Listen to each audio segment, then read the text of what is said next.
Oke, Assalamualaikum warahmatullahi wabarakatuh buat teman-teman para peternak dan petani Indonesia. Beberapa video yang pernah kami unggah bahwa ternyata dan saya berjumpa dengan beberapa para peternak itu pakan merupakan salah satu bagian vital dalam dunia peternakan, dan itu membutuhkan biaya yang cukup besar ya. Atau dari sekian biaya operasional dalam pembiayaan atau perawatan dalam beternak adalah 50%-nya itu dari pakan, ketersediaan pakan. Itu tentang masalah pakan untuk ruminansia. Nah, mudah-mudahan nanti banyak ilmu yang bisa kami bagikan, kami sharing pada teman-teman yang ada di channel Petani Online ini seputar tentang masalah pakan ini. Insya Allah kegiatan ini kita akan belajar dari ahlinya, tenaga ahlinya dari dokter hewan ya. Tanggal 28 ini di Subang, di Kecamatan Dawan. Oh ya, jangan lupa yang belum subscribe channel Petani Online, silahkan subscribe, kemudian tombol like, dan bisa di-share, bisa dibagikan kepada teman-teman, sahabat, para pemerhati, para pecinta dan para peternak dan petani Indonesia. Dan jangan lupa aktifkan juga loncengnya ya, biar ada notifikasi atau ada pemberitahuan ketika kita update atau upload video-video terbaru dari Petani Online. Salam sukses terus para petani dan peternak Indonesia. Yuk kita ikuti materi tentang masalah seluk-beluk pakan untuk ruminansia. Go!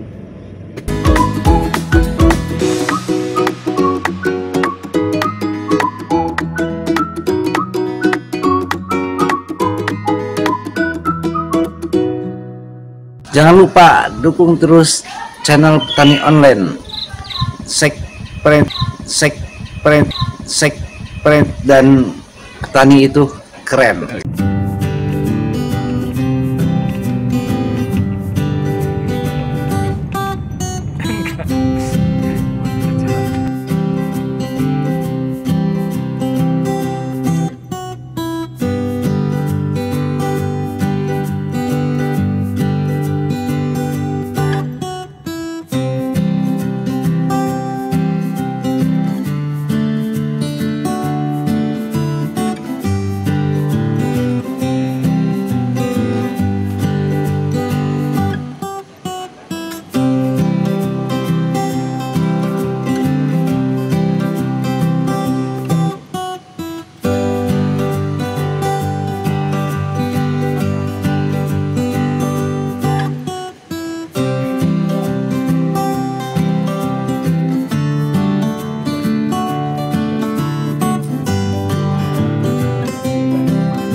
Bahan baku yang kita pakai kita masukkan dulu Pak.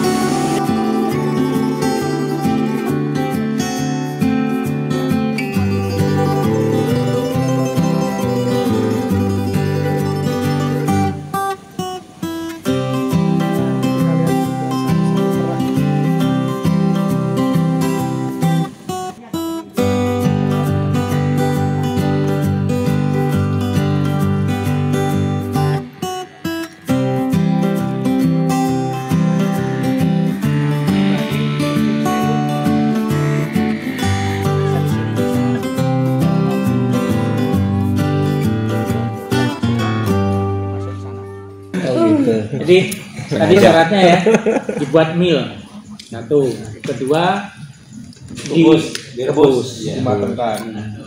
Ketiga yang paling gampang adalah difermentasi.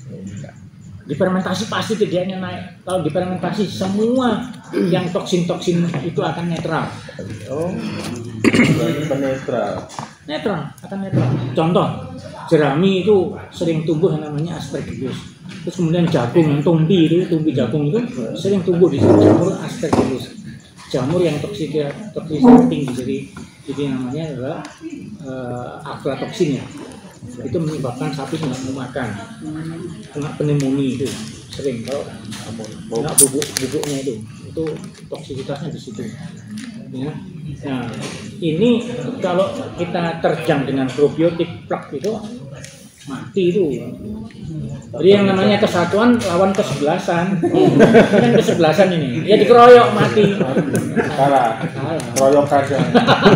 Ya, emang seperti itu. Kalau demo itu yang sekalian besar gitu. 3 juta bandara lumpuh. Kalau cuman efek-efek itu tidak diperhatikan. Baleo disalahin Pak. Aduh. Pak Budi lah.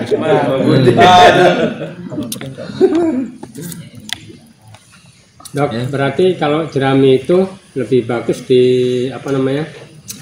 Dicoper ya, Ya. Dicoper. Gini. Dicoper terus kasih probiotik gitu. Ya, Apa fermentasi? Jadi kalau mau difermentasi itu kan tadi kan saya bilang bahwasanya makin dipotong-potong, makin dijadikan bubuk, ya, makin mudah untuk fermentasi, ya, makin mudah dicerna kan gitu. Nah, kalau jerami dipotong-potong niat mau difermentasi, ya memang harus dipotong itu supaya cepat fermentasinya. Kan Perlu diketahui ya bedanya silase dengan fermentasi itu apa. Ya kan ada bedanya karena ini Tulisannya udah beda, silakan ya. Tapi itu semua itu sama. Ya. Silase dengan fermentasi itu sama sebetulnya. Ya, kalau silase itu adalah fermentasi dari mikroba yang ada di daun itu sendiri. Tanpa tambahan. Tanpa ada tambahan. Itu namanya silase. Silase. Tuh. Beda dengan rumput kering dan rumput basah kan gitu. Bedanya di mana? Ya, kadar air aja. Ya, nilai nutrisinya sama. Ya nggak ada perubahan, cuman vitaminnya yang berbeda.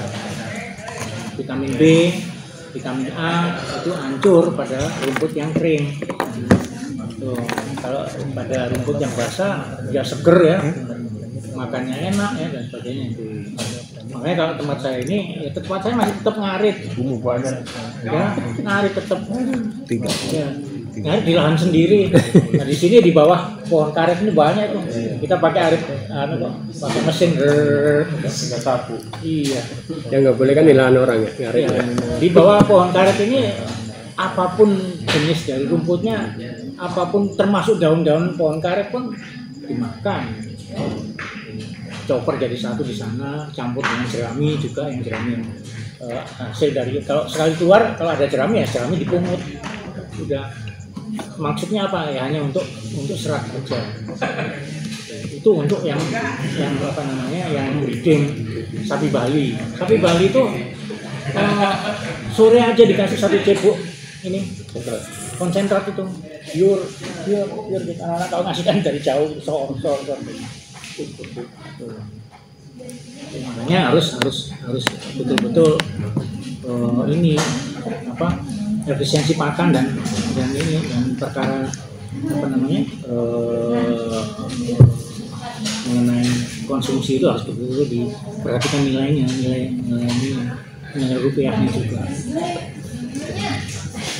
Jadi kita kan breeding itu orang kalau sudah diajak breeding itu kencing.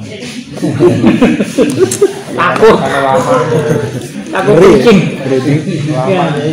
Nah dari itulah saya itu harus ada support untuk penghasilan sehari-hari ya susu. Sapi perah itu sebenarnya paling enak, breeding itu harus pakai sapi perah. Harusnya seperti itu. Breeding pakai kambing perah. Nah itu. Bukan domba ya, ada susu. Kambing ada. Salah, milih sapi ada milih 10 juta juga. Ada keseimbangan ya. Domba pakai harus ada susu sapi gitu. Sapi potong Biar bisa. beda Nanti ada beda berat jenis. sapi potong itu Maksa. Ada kita beda. sehari-hari makan teletong. Iya kan dapat teletong terus. Iya. Ya 1 tahun 1 cycle baru dia punya anak. Itu pun kalau kita merawatnya betul. Kadang-kadang anak keluar habis itu ngerawat anaknya bingung mati ya. Aduh, Rugi lagi 10 bulan ya. Nah, itu. 1 tahun nggak dapat untung sama sekali. Pak. Jadi yang betul-betul diperhatikan adalah perawatan pedetnya. Kalau induknya perawatannya kan cuma supaya tidak majer gitu aja. Itu kita harus dari pakan penuh dengan dengan mineral itu harus. Kenapa saya bukannya promosi, kalau mau breeding injek tiap bulan itu karbusir, maka dia akan terpenuhi itu. Meskipun sapinya BCS-nya rendah ya, tinggal tulang tok, tapi nggak pernah yang namanya majer itu.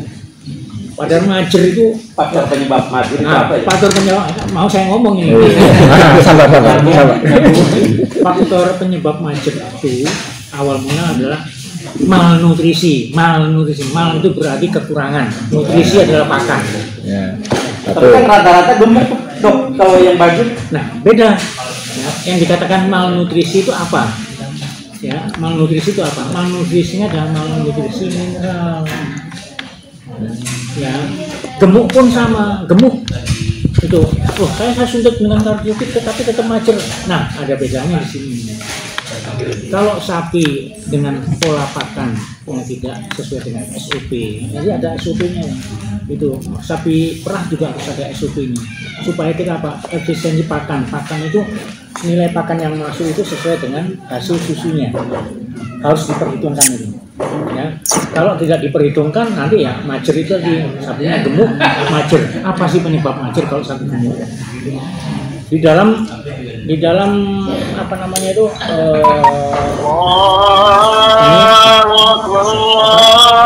traktus alat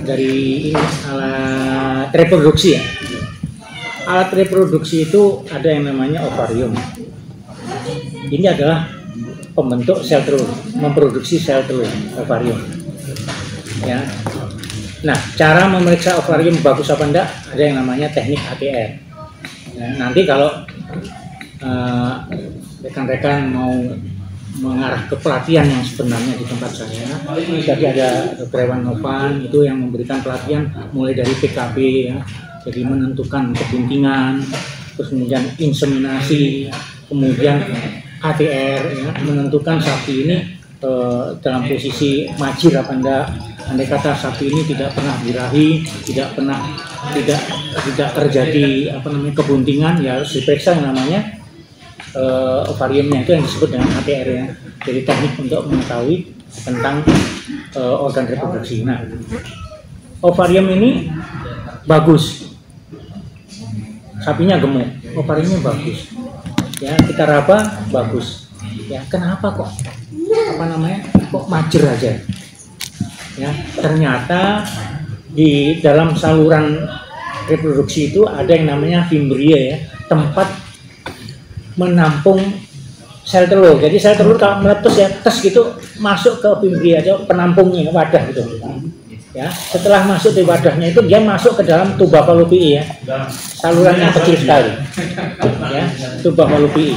Terus baru masuk ke kornua. Jadi kornua itu tanduknya uteri. Terus baru masuk ke uterinya. Nah, IB itu masuk ke sini, dia mengarah ke satu kornua. Di situ nanti yang namanya sperma itu naik ke tuba fallopiae. Ketemunya sel telur itu di tuba fallopiae. Setelah ketemu, ya fertilisasi, dia turun masuk mancep ke uterus. Di situ implan, jadi dia nempel sampai dia membesar. Nah, di sini terjadi perubahan hormonal dari estrogen menjadi progesteron, dan progesteronnya akan terus dilanjutkan selama dia kebuntingan. Nah, kejadian majernya di mana pada sapi gemuk? Fimbrienya itu, tempat corongnya tadi itu ketutupan lemak. Nah, disitulah makanya kalau gendut-gendut atau terlalu gemuk itu lemaknya itu sampai di situ. Kalau kepingin tahu, kalau kita makan usus, ya soto usus itu, wah itu di luarnya lemak, di dalamnya juga lemak. Nah itu loh, termasuk. Nah, jangan ngomong enak, ajak saya juga.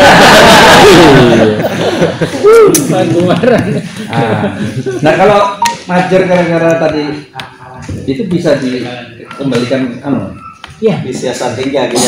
Ya, disiasati dengan tadi itu exercise. Pengurusannya Pakannya dikurangi. Saya di Eva saya tuh udah berapa kali di IG tuh gagal-gagalnya. Apa karena itu? Harus di ATR, jadi diperiksa salurannya bagaimana sampai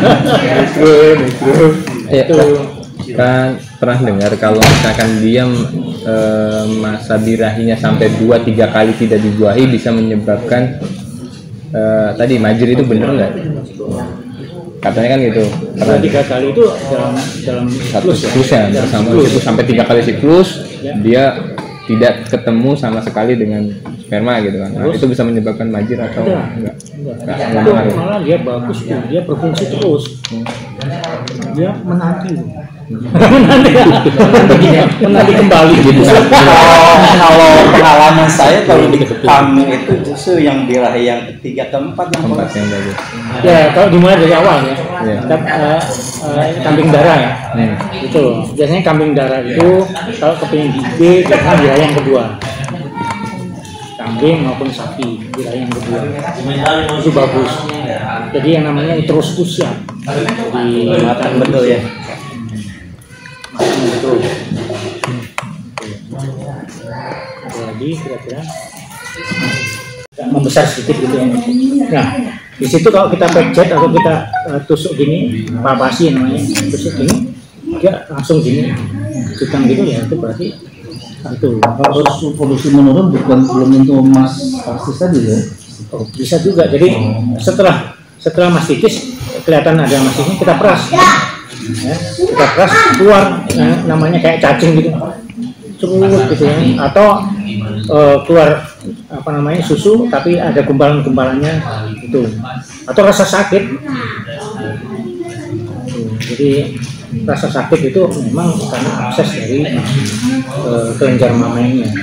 Tapi jangan khawatir kalau itu memang masih baru, ya segera kita obati. Mudah-mudahan dia bisa kembali sempurna. Tetapi tidak sempurna seperti awal mula. Kita masih punya 3 kuartir yang masih bagus. Kalau sudah terkena mastitis segera diobati, karena apa? Ini bisa nular ke sini. Pada pemerahan itu bisa nular ke sampingnya. Pada waktu sapi itu diperah. Tapi kalau pada waktu dia lagi bunting, ini kejadian nih. Hewan sapi bunting terus kelenjarnya itu kelihatan bengkak kayak gitu. Itu memang mastitis, mastitis itu. Nah, itu coba diusap, putingnya itu diusap di sini ya dengan air hangat, ya, atau retanol gitu ya, dibersihkan. Ya. Kalau sapinya enggak sakit ya coba diperas sedikit, seret gitu ya, keluar pusnya, keluar darah ya. Satu kali gitu dikeluarkan sedikit aja gitu, nanti apa namanya diganti sama antibiotiknya ditambah dengan dexa ya. Nah, pakai speed yang ada ujungnya. Bentar ya, speed yang ada ujungnya. Kita pesan-pesan berikutnya.